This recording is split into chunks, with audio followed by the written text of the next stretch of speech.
حضرت ابراہیم علیہ نبی کنا وعلیہ الصلاۃ والتسلیم اس وادی کی طرف آئے اور حضرت ہاجرہ سلام اللہ تعالیٰ علیہا سے ارشاد فرمایا بچے کو تیار کرو، آج مجھے کسی دوست کے یہاں دعوت میں جانا ہے۔ حضرت ہاجرہ سلام اللہ تعالیٰ علیہا نے ننھے اسماعیل کو تیار کیا۔ حضرت ابراہیم علیہ السلام حضرت اسماعیل کو لے کر کے چلے تو اب دشمن انسان شیطان نے سمجھا کہ اس سے اچھا موقع نہیں ملے گا اس خاندان کو ورگلانے کا، راہ حق سے ہٹانے کا، اور یہ مردود شیطان اب ماں کی ممتا کی مجبوریوں سے فائدہ اٹھانے کے لیے حضرت ہاجرہ سلام اللہ تعالیٰ علیہا کے پاس آیا اور کہنے لگا ہاجرہ کچھ پتہ ہے کہ باپ بیٹے کو کہاں لے کر کے گیا ہے؟ حضرت ہاجرہ سلام اللہ تعالیٰ علیہا نے کہا وہ اپنے دوست کے یہاں دعوت میں اپنے بیٹے کو لے کر کے گئے۔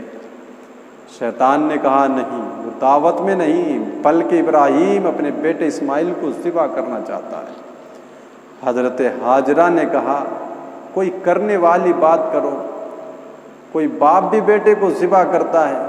وہ بیٹا بھی وہ جو 99 سال کی عمر میں جا کر کے نصیب ہوا، جس کے لیے راتوں کو پکار کرتے رہے مالک میرے گھر میں بھی ایک چراغ روشن کر دے، مجھ کو بھی ایک اولاد عطا کرتے، جس کے لیے رات کو سحر کے وقت اٹھ کر پکار کرتے رہے۔ ایسی تمنا اور ایسی امیدیں وابستہ رکھنے کے بعد جو اکلوتا اولاد حضرت اسماعیل علیہ السلام 99 سال کی عمر میں جا کر کے ملے، پھر ایسے بیٹے کو بھی کوئی باپ ذبح کرتا ہے۔ شیطان نے کہا ہاجرہ تمہیں نہیں معلوم ابراہیم کو اللہ کا حکم ہے کہ وہ اس کو ذبح کرے۔ پھر حضرت ہاجرہ نے کہا کہیں تو شیطان تو نہیں، کاش آج میری گود میں 1000 اسماعیل ہوتے تو رب کے نام پر ایک ایک کو قربان کر دیتی۔ اب شیطان یہاں سے مجبور ہو کر حضرت ابراہیم علیہ الصلاۃ والتسلیم کی طرف چلا جب یہاں سے مایوس ہو گیا اور کہا ابراہیم خواب خواب ہی ہوتا ہے اور تھوڑے طریقے ہیں رب کو راضی کرنے کے، تم ایک خواب کو فیصلہ کن مرحلے میں داخل کر رہے ہو۔ رب کو راضی کرنے کے اور تھوڑے طریقے ہیں، کیا بیٹے کی گردن پر ہی چھری پھیر کر کے رب راضی ہوتا ہے؟ حضرت ابراہیم علیہ نبی کنا وعلیہ الصلاۃ والتسلیم نے کنکریاں اٹھائیں، شیطان کو ماری اور کہا دور ہو جا، تو میرے اور میرے رب کے راستے میں نہ آ،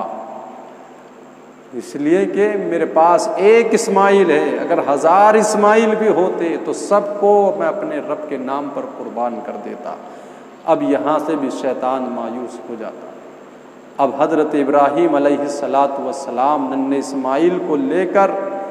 اب مقام منع کی طرف چلتے ہیں، اور مقام منع میں پہنچنے کے بعد باپ نے اب اپنے خواب کو بیٹے کے سامنے رکھا۔ یا بنی انی ارا فی المنام انی اذبحک فانظر ماذا تری، بیٹا میں نے دیکھا ہے میں تجھے ذبح کر رہا ہوں، اب بتا تیری کیا رائے، تیری مرضی کیا ہے؟ حضرت اسماعیل علیہ الصلاۃ والتسلیم کا جواب، باپ نے کہا بیٹا میں تجھے ذبح کر رہا ہوں، بتا تیری کیا رائے ہے؟ اگر یہ بات سن کر بیٹا خاموش ہو جاتا، کوئی جواب نہ دیتا تب بھی بڑی بات تھی، یا باپ نے کہا میں نے دیکھا کہ میں تجھے ذبح کر رہا ہوں، بیٹا کہتا ذبح کر دو، تب بھی سوال کا مکمل جواب تھا۔ لیکن باپ نے جب کہا بیٹا میں تجھے ذبح کرنا چاہتا ہوں، بول تیری کیا ہے؟ تو حضرت اسماعیل نے جو جواب دیا، قرآن کھولیے کیا کہا، یا ابت افعل ما تؤمر ستجدنی ان شاء اللہ من الصابرین، میرے باپ جس چیز کا بھی حکم ہے آپ کر گزریے، آپ دیکھیں گے میں صبر کر کے دکھاؤں گا۔ خالد باز ذبح کی نہیں ہے، اگر تم میرے جسم کے ٹکڑے ٹکڑے بھی کرنا چاہو تو اسماعیل حاضر ہے، مجھے آگ میں بھی جلانا چاہو تو اسماعیل حاضر ہے۔ یا ابت افعل ما تؤمر ستجدنی ان شاء اللہ من الصابرین، یہ فیضان نظر تھا یا کہ مکتب کی کرامت تھی؟ سکھائے کس نے اسماعیل کو آداب فرزندی؟ حضرت ابراہیم علیہ نبینا وعلیہ الصلاۃ والسلام، دوپہر کا وقت، منا کی وادی، پہاڑوں کا دامن، پتھر کی اوٹ، باپ اور بیٹا مقام منا میں۔ بیٹے نے کہا جس چیز کا بھی حکم ہے آپ کر گزریے، آپ دیکھیں گے میں صبر کر کے دکھاؤں گا، لیکن کہا مجھ کو ذبح کرنے سے پہلے آپ میرے ہاتھ پیر باندھ لینا، کہیں ایسا نہ ہو کہ میں تڑپوں اور رب کے حکم کی تعمیل کرنے میں تاخیر ہو جائے اور آپ کی ذبح کرنے میں رکاوٹ بن جائے، اور آپ اپنی آنکھوں سے پٹی باندھ لینا، کپڑا باندھ لینا، تاکہ میرا یہ حسین و جمیل چہرہ، اور اتنا حسین چہرہ کہ جس میں نور نبوت چمک رہا ہو، کہا پھر آپ آنکھوں سے پٹی باندھ لینا، کہیں یہ حسین چہرہ رکاوٹ نہ بن جائے ذبح کرنے میں۔ اب باپ نے بیٹے کو لٹایا ہوا ہے زمین پر، رسیوں سے جکڑے ہوئے ہے،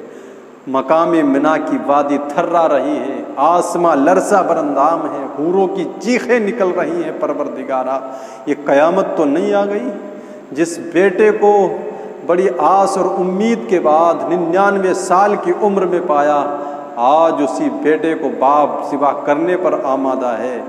فالق قیامت تو نہیں آنے والی ہے،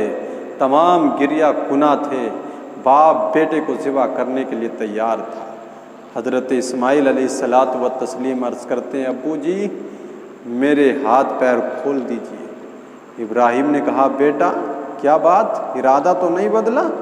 ارادہ تو نیک ہے۔ کہا باپ ارادہ وہی ہے، لیکن بات یہ ہے اگر آج آپ نے مجھے رسیوں سے باندھ کر کے ذبح کر دیا، ہو سکتا ہے کل کوئی مورخ تاریخ لکھے گا تو وہ لکھ سکتا ہے تو باپ ذبح کرنے پر تلا ہوا تھا لیکن بیٹا تیار نہیں تھا، باپ نے جبراً رسیوں سے جکڑ کر بیٹے کو ذبح کیا ہے۔ آپ کھول دیجئے میرے ہاتھ پیروں کو، میں نہیں تڑپوں گا۔ رسیاں کھول دی گئیں۔ اب جب دونوں تیار ہو گئے، باپ ذبح کرنے کے لیے تیار، بیٹا ذبح ہونے کے لیے تیار، تو پھر قرآن دیکھو فلما اسلما وتلہ للجبین، باپ اور بیٹا دونوں تیار تھے، اور باپ نے بیٹے کو پیشانی کے بل زمین پر لٹایا،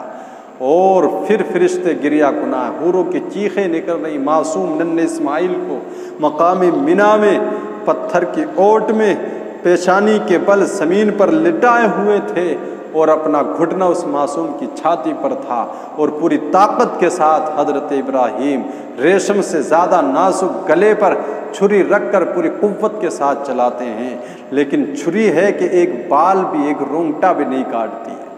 حضرت ابراہیم علیہ الصلاۃ والتسلیم پاس میں پڑے پتھر پر چھری کو مارا،